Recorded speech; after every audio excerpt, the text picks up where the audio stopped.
అందరికీ నమస్కారం అన్న. నా పేరు మద్దూరు సుభాష్ చంద్రబోస్, కర్నూలు ఉమ్మడి జిల్లా గ్రంథాలయ సంస్థ చైర్మన్, అదేవిధంగా వైఎస్ఆర్ కాంగ్రెస్ పార్టీ బీసీ విభాగం రాష్ట్ర ప్రధాన కార్యదర్శి దేవపూజ ధనంజయాచారి గారు, అదేవిధంగా వైసీపీ జిల్లా ప్రధాన కార్యదర్శి బత్తుల లక్ష్మీకాంతయ్య గారు. మరి ప్రధానంగా ఈరోజు ఇక్కడ ఈ ప్రెస్ మీట్ ఏర్పాటు చేయడానికి కారణం ఒకటే విషయం, ఈ నియోజకవర్గ ప్రజలకు విజ్ఞప్తి చేయడానికి. వైఎస్ఆర్ కాంగ్రెస్ పార్టీలో ఒక సిన్సియర్ కార్యకర్తగా, వైఎస్ జగన్మోహన్ రెడ్డి గారి అభిమానిగా, మళ్ళీ వైఎస్ జగన్మోహన్ రెడ్డి గారు ముఖ్యమంత్రి కావాలని చెప్పి కష్టపడుతున్న కార్యకర్తల్లో ఒకటిగా ఈ డోన్ నియోజకవర్గంలో జరుగుతున్నటువంటి అభివృద్ధి ఈ నియోజకవర్గంలో కొనసాగాలంటే మళ్ళీ బుగ్గన రాజేంద్రనాథ్ రెడ్డి గారు ఎమ్మెల్యేగా గెలవాలని కోరుకునే ఒక వ్యక్తిగా, ఈ నియోజకవర్గంలోని ఒక సభ్యుడిగా ఈరోజు ఇక్కడ ప్రెస్ మీట్ ను ఏర్పాటు చేయడం జరిగింది. ఈరోజు నేను చాలా గర్వపడుతున్నా, ఎందుకంటే నా సొంత ఊరు డోన్ మండలంలోని వలసల గ్రామం. నిజంగా మన చరిత్ర చూసుకుంటే స్వాతంత్ర్యం తర్వాత ఈ డోన్ నియోజకవర్గంలో ఎంతో మంది ఎమ్మెల్యేలు రావడం జరిగింది, ఇక్కడి నుంచి మంత్రులు కావడం జరిగింది. మరి ఎప్పుడు కూడా ఇంత అభివృద్ధిని మనం చూడలేదు. మరి ఈ అభివృద్ధి కొనసాగాలంటే ఖచ్చితంగా మళ్ళీ బుగ్గన రాజేంద్రనాథ్ రెడ్డి గారిని ఈ నియోజకవర్గంలోని ప్రతి వ్యక్తి, ప్రతి ప్రజలంతా కూడా గెలిపించుకోవాలని చెప్పి నేను విజ్ఞప్తి చేస్తున్నా. ఈ సందర్భంగా నేను కోరేది ఒకటే, నియోజకవర్గాన్ని గ్రామ గ్రామాన సందుల్లో అభివృద్ధి చేస్తున్న రాముడు లాంటి బుగ్గన రాజేంద్రనాథ్ రెడ్డి గారు కావాలా ఈ నియోజకవర్గానికి ఎమ్మెల్యేగా, లేదా ఈ కర్నూలు జిల్లాలో గ్రామ గ్రామాన కక్షలు పెట్టి వీధి వీధిలో ఒక హత్య చేయించిన రాక్షసుడు లాంటి కోట్ల సూర్యప్రకాష్ రెడ్డి ఈ నియోజకవర్గానికి ఎమ్మెల్యే కావాలని ఒక్కసారి ఈ నియోజకవర్గ ప్రజలు ఆలోచించుకోవాలని చెప్పి సందర్భంగా నేను విజ్ఞప్తి చేస్తున్నా. అభివృద్ధి అనేది ఒక చరిత్ర. ఈరోజు రాష్ట్రంలో ఎక్కడికి వెళ్ళినా కూడా డోన్ అభివృద్ధి గురించి మాట్లాడుకుంటున్నారు. దానికి కారణం ఎవరు? ఈరోజు తెలుగుదేశం పార్టీ నాయకులు కొంతమంది చెప్తున్నారు, ఇక్కడ ఏది అభివృద్ధి లేదు, బుగ్గన గారు ఎక్కడ అభివృద్ధి చేయలేదు అని చెప్పి చెప్తున్నారు. ఆ నాయకులకు నేను విజ్ఞప్తి చేస్తున్నా, మీ కళ్ళకి ఏమైనా పొరలు కమ్మింటే, మీ కంటికి ఏదైనా పొర వచ్చింటే, ఇక్కడే బుగ్గన గారు కట్టించినటువంటి నూతన హాస్పిటల్ భవనం ఉంది, ఆ హాస్పిటల్కి రండి, మీ కళ్ళకు కప్పిన పొరను తీయించి మీకు కళ్ళద్దాలు ఇప్పించి ఇక్కడ జరిగిన అభివృద్ధిని చూపిస్తామని చెప్పి ఈ సందర్భంగా ఇక్కడున్న తెలుగుదేశం పార్టీ నాయకులకు నేను విజ్ఞప్తి చేస్తున్నా. మరి ప్రధానంగా వలసల రామకృష్ణ గారు మా అన్న, ఒక అన్నగా నేను వారిని ఖచ్చితంగా గౌరవిస్తా, అభిమానిస్తా.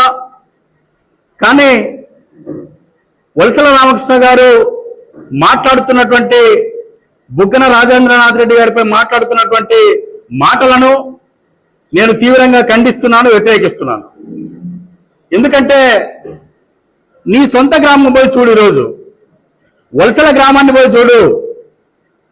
మరి వలసల గ్రామానికి చిన్న మల్కాపురం నుంచి గ్రామం వరకు రోడ్డు వేసిన చరిత్ర ఎవరిది? బుగ్గన రాజేంద్రనాథ్ రెడ్డిది కాదా? వలసల గ్రామంలో వీధి వీధిలో సీసీ రోడ్లు వేసిన చరిత్ర మరి బుగ్గన గారిది కాదా అని చెప్పి రామకృష్ణ గారిని నేను అడుగుతున్నా. ఈరోజు వలసల రామకృష్ణ అంటే ఒక బాధపడే విషయం, ఒక తమ్ముడిగా నేను.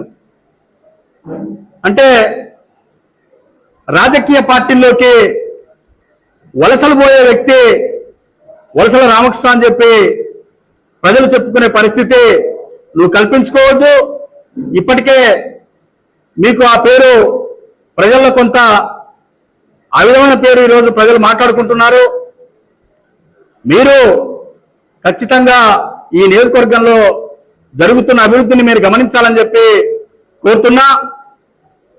ఇదే కోట్ల కేఈ కుటుంబాలు ఈ నియోజకవర్గంలో ఎన్నో గ్రామాల్లో కక్షలు పెట్టి ఫ్యాక్షనిజాన్ని పెంచి పోషించి వందలాది మందిని హత్యలు చేయించింది వాస్తవం కాదా అని చెప్పి వలసల రామకృష్ణ గారిని నేను అడుగుతున్నా. 1993లో వలసల రామకృష్ణ గారు కమ్యూనిస్టు పార్టీ లీడర్గా ఉన్నప్పుడు ఇదే కోట్ల సూర్యప్రకాష్ రెడ్డి కుటుంబం అండతో కోట్ల ఆశీస్సులతో కమ్యూనిస్టు పార్టీ ఆఫీస్ పైన దాడి చేసి నిన్ను హత్య చేయడానికి ప్రయత్నించింది వాస్తవం కాదా ఒకసారి రామకృష్ణ ఆలోచించాలని చెప్పి నేను విజ్ఞప్తి చేస్తున్నా. గొడవలతో కమ్యూనిస్టు పార్టీ ఆఫీస్ పైన దాడి చేసి మీ అనుచరులు నరికితే ఎంతో మందికి కాళ్ళు చేతులు పోయింది వాస్తవం కాదా? దానికి కోట్ల సూర్యప్రకాష్ రెడ్డి కుటుంబం బాధ్యులు కావాలని చెప్పి సందర్భంగా నేను ప్రశ్నిస్తున్నా. మరి ఇలాంటి వ్యక్తికి నువ్వు ఎలా ప్రచారం చేస్తున్నావు? నిజంగా మనం చరిత్రలో చెప్పుకుంటుంటాం రామరాజ్యం పాలన చాలా గొప్పగా ఉండేదని చెప్పి.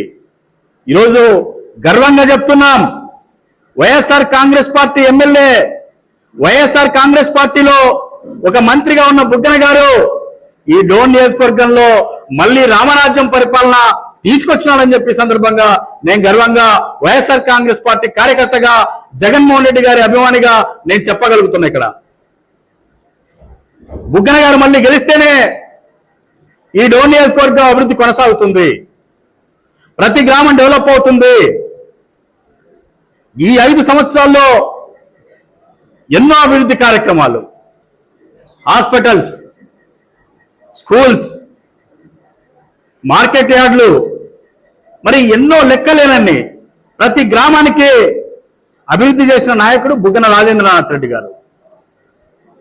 హత్యలు చేయించిన వారి వెంట ఉంటూ, హత్యల్ని ప్రోత్సహించిన వారి వెంట ఉంటూ అభివృద్ధి చేసిన మా నాయకుడిని విమర్శిస్తే ఖచ్చితంగా దాన్ని తిప్పి కొడతాం. బుగ్గన గారి పైన అనవసరమైన విమర్శలు చేస్తే అంతకు ఎక్కువగా పార్టీ తరఫున వైఎస్ఆర్ కాంగ్రెస్ పార్టీ అభిమానిగా, జగన్మోహన్ రెడ్డి గారి అభిమానిగా మేము కూడా ఆ విధమైన ఆరోపణలు చేయాల్సి వస్తుందని చెప్పి నేను హెచ్చరిక చేస్తున్నా. ఈరోజు బుగ్గన గారి పైన వ్యక్తిగత విమర్శలు కూడా చేయడం జరుగుతుంది.